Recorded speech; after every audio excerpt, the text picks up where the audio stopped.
Chapter 5. Now it came to pass on the third day that Esther put on her royal apparel and stood in the inner court of the king's house, over against the king's house. And the king sat upon his royal throne in the royal house, over against the gate of the house.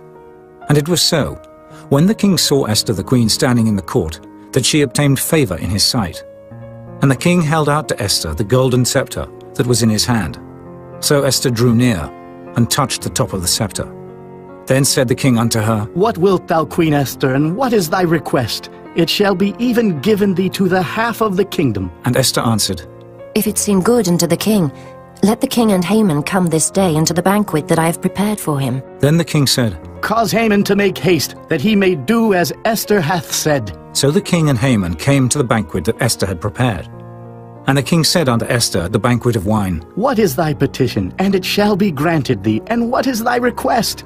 Even to the half of the kingdom it shall be performed. Then answered Esther and said, My petition and my request is, if I have found favor in the sight of the king, and if it please the king to grant my petition and to perform my request, let the king and Haman come to the banquet that I shall prepare for them, and I will do tomorrow as the king hath said. Then went Haman forth that day, joyful and with a glad heart.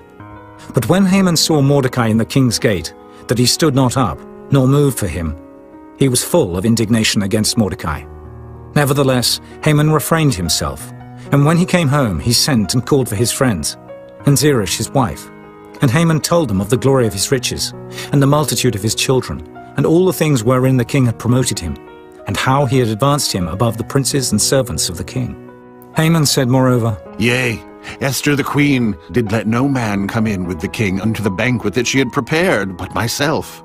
And tomorrow am I invited unto her also with the king. Yet all this availeth me nothing, so long as I see Mordecai the Jew sitting at the king's gate. Then said Zeresh his wife, and all his friends unto him, Let a gallows be made of 50 cubits high, and tomorrow speak thou unto the king that Mordecai may be hanged thereon. Then go thou in narrowly with the king unto the banquet. And the thing pleased Haman, and he caused the gallows to be made.